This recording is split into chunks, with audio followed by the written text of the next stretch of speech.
Hello students, name of the topic is series LCR circuit and the condition for resonance.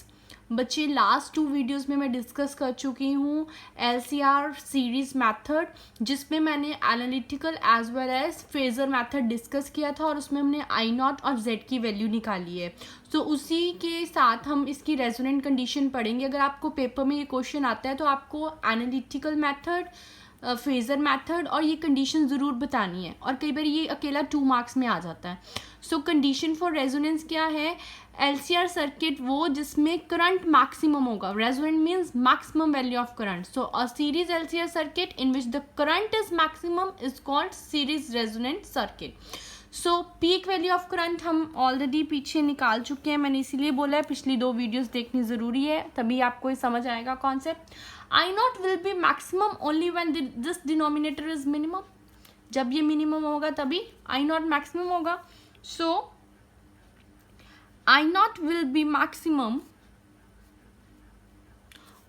if this R square plus omega L minus 1 by omega C का whole square is equals to minimum. ये minimum कब होगा? और ऐसे लिख सकती हूँ omega L minus 1 by omega C का whole square is equals to minimum mean 0.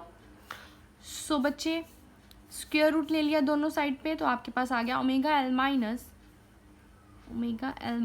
1 by omega C is equals to 0. Omega L is equals to इधर चला गया 1 बाई ओमेगा सी, ये नेगेटिव था, इधर जाके पॉजिटिव हो गया. 0 के साथ कुछ भी ऐड करो तो वही क्वांटिटी रहती है. ओमेगा इधर ले आई, डिवाइड हो रहा है, मल्टीप्लाई हो जाएगा. Omega square is equals to 1 upon इधर मल्टीप्लाई हो रहा है, इधर डिवाइड हो गया. अब मैंने दोनों साइड पे स्क्वायर रूट ले लिया. Omega is equals to 1 upon under root L C. हमें पता है ओमेगा किसके इक्वल होता है? Omega is equals to 2 pi f. So 2 pi f is equals to 1 upon under root L C. ये आ गई फर्स्ट, ये second, put second in first. ठीक है बच्चे, अब ये आ गया हमारे पास f की value. f is equals to 1 upon 2 pi under root L C. और f क्या है हमारे पास? This frequency is called the resonant frequency. इस फ्रीक्वेंसी पे रेजोनेंस अक्कर होती है और उसको हम बोल देते हैं that is called resonant frequency. और जिसको हम डिनोट करेंगे, it is denoted by F of R, resonant frequency. बच्चे अब हम इसका ग्राफ बनाएंगे, कैसे वेरी करती है. जैसे हमने इधर ले लिया लॉन्ग एक्स एक्सिस ले लिया हमने फ्रीक्वेंसी, और वाई एक्सिस के लॉन्ग ले लिया हमने करंट. आपने फर्स्ट ईयर के सेकंड सेमेस्टर में एक प्रैक्टिकल किया होगा सीरीज LCR का, उसमें आपने ग्राफ प्लॉट किया है, तो ऐसे ही आया होगा कुछ लाइक दिस. हमने डिफरेंट वैल्यूज़ ली R1 की, ये R1 के लिए आया, ये आ गया R2 के लिए. मतलब रेजिस्टेंस की वैल्यू कम होनी चाहिए या ज़्यादा? रेजिस्टेंस क्या होती है? ऑब्स्टेकल.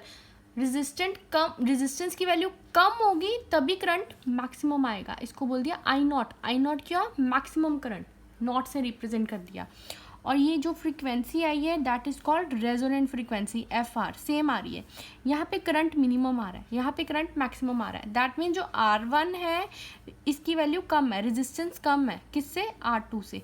R2 की कर्व यहाँ पे आ रही है, मतलब यहाँ पे करंट की वैल्यू ना 0 1 2 3 4, यहाँ पे 5 6 होगा, यहाँ पे 10 होगा, तो 10 ज़्यादा हो गई.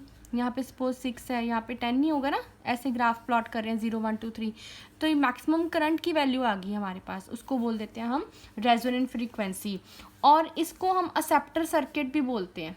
इस सर्किट को, ये 2 मार्क्स में आ जाता है, असेप्टर सर्किट बोलते हैं, because series resonant circuit maximum current को एक्सेप्ट कर लेता है, इसीलिए एडमिट कर लेता है. That is why it is called acceptor circuit. और इसके बच्चे एप्लीकेशन भी आ जाती है 2 मार्क्स में कि एप्लीकेशन बताओ. तो एप्लीकेशन में हम इसका लिखेंगे किसके लिए इसको हम यूज़ कर सकते हैं. It is use in radio, very important, radio and TV receiver sets. Radio TV receiver sets में हम इसको यूज़ करते हैं.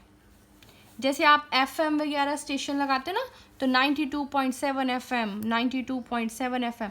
तो अगर आप 92 लगाते हो 6, तो उसमें हमें थोड़ी डिस्टॉर्शन आती है. 5 और ज़्यादा डिस्टॉर्शन आती है. जब बिल्कुल एग्जैक्ट सेम फ्रीक्वेंसी का लगाते हो तो हमें कोई डिस्टॉर्शन नहीं आती और बहुत अच्छे से आवाज़ आती है। तो उसमें क्या लगे होते हैं, सेप्टर सर्किट्स उस फ्रीक्वेंसी का, उसमें हमें इंडक्टर कैपेसिटर की वैल्यू पता होती है।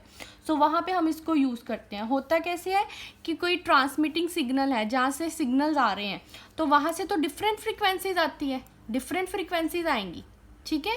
बट रिसीवर क्या करता है, रिसीवर क्या करता है, वो मैक्सिमम करंट वाले को उठाता है।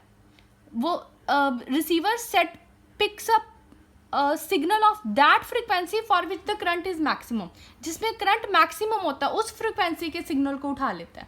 ट्रांसमिटिंग सिग्नल से देखो बच्चे डिफरेंट सिग्नल्स आ रहे हैं हमारे पास, ठीक है, डिफरेंट फ्रीक्वेंसी के सिग्नल आ रहे हैं, सेम फ्रीक्वेंसी के नहीं है।